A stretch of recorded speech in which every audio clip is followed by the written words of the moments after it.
Mantan Menpora Roy Suryo telah selesai menjalani pemeriksaan perdana sebagai tersangka pada kasus ijazah Jokowi di Polda Metro Jaya pada Kamis 13 November 2025. Tak hanya Roy Suryo, terdapat Rismon Sianipar dan Tifauzia Tiasuma atau Dr. Tifa yang ikuti periksa hingga berlangsung selama 9 jam lamanya. Meski telah berstatus tersangka, nyatanya Roy Suryo, Rismon Sianipar, dan Dr. Tifa tak langsung ditahan usai menjalani pemeriksaan.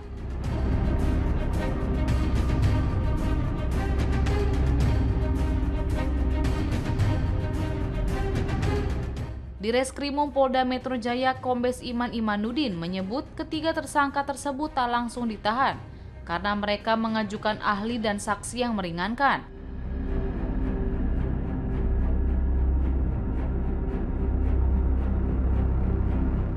Iman mengatakan bahwa penyidik harus tetap menjaga keseimbangan keterangan dan informasi dalam penyidikan kasus ijazah milik Presiden ke-7 RI Joko Widodo atau Jokowi ini. Proses penegakan hukum juga akan dijalankan secara adil dan berimbang, sehingga penyidik memutuskan tidak langsung menahan Roy Suryo CS setelah pemeriksaan kemarin.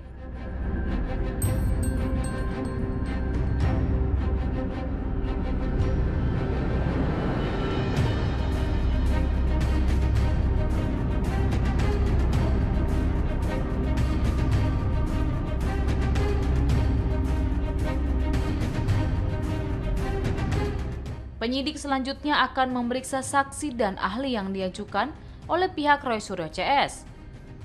Iman menjelaskan bahwa Roy Suryo CS mengajukan 2 ahli dan 3 orang saksi yang meringankan.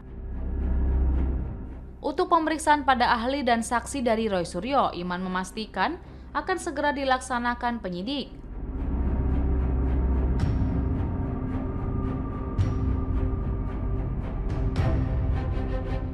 Dan saat ini pemeriksaan sudah selesai dilakukan untuk sementara waktu. Para tersangka sudah memberikan keterangannya. Setelah ini kepada ketiga tersangka kami perbolehkan untuk kembali ke rumahnya masing-masing. Kenapa demikian? Karena ketiga tersangka mengajukan ahli dan saksi yang meringankan.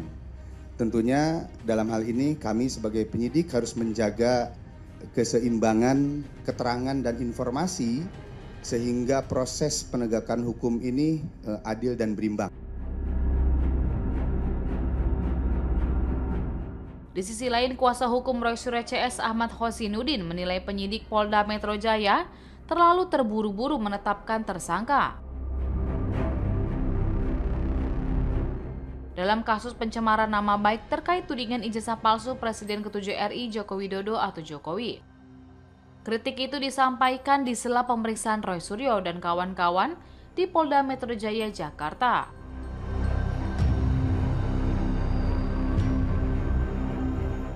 Hosinuddin menyoroti cara penyidik mengumpulkan bukti dan saksi, serta menekankan pentingnya dokumen asli sebagai dasar pembuktian.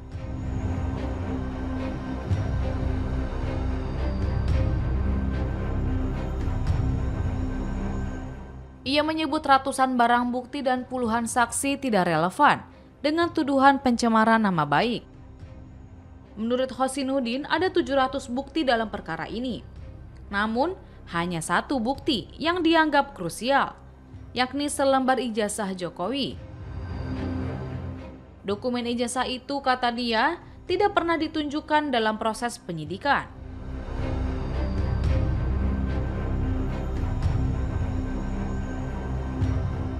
Dalam kesempatannya, Hosinuddin juga menyinggung kasus lain yang menurutnya menunjukkan ketimpangan penegakan hukum.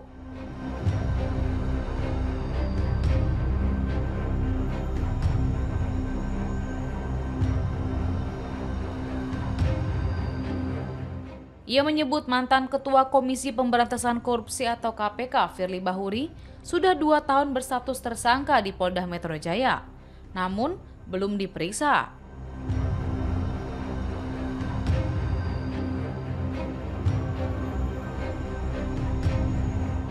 Selain itu, ia menyoroti perlakuan hukum terhadap Sylvester Matutina, Komisaris Independen ID Food sekaligus Ketua Umum Solidaritas Merah Putih, organisasi relawan pendukung Jokowi.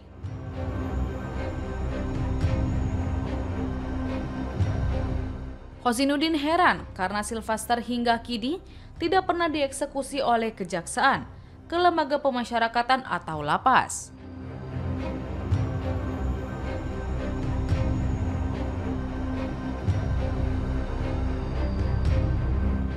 Dugaannya ini bukanlah proses hukum murni, tapi ada proses yang melibatkan tangan-tangan kekuasaan, diawali dengan tuntutan-tuntutan pendukung Jokowi untuk segera menetapkan tersangka, dan hari ini mereka melakukan tuntutan-tuntutan untuk menetapkan tersangka menjadi tahanan. Saya tegaskan, hari ini yang harusnya segera ditahan adalah Firly Bahuri yang sudah 2 tahun lebih sudah tersangka. Tetapi Polda Metro Jaya tidak melakukan tindakan apapun. Karena itu hari ini kami yakin klien kami pun tidak akan dilakukan penahanan sebagaimana Polda tidak melakukan penahanan terhadap Firly Bahuri. Selanjutnya yang harus ditahan karena berkekuatan hukum tetap adalah Sylvester Matutina. Karena dia sudah inkrah. Dan Sylvester Matutina saat penyidikan di tingkat kepolisian tidak pernah ditahan. Karena sebelum menjadi terpidana, dia dulu pernah menjadi terdakwa, dan sebelumnya juga pernah menjadi tersangka. Dan dalam proses tersangka itu yang pasalnya juga sama, penghinaan dan fitnah 310311 KHP, saudara Sylvester Matutina tidak pernah ditahan dalam prosesnya. Karena itu hari ini sebagai bukti bahwa negara kita negara hukum, Polda sedang menjalankan penegakan hukum, tidak ada proses penahanan terhadap klien kami. Selanjutnya dari Koordinator Litigasi Bang Petrus Celestinos kami persilakan.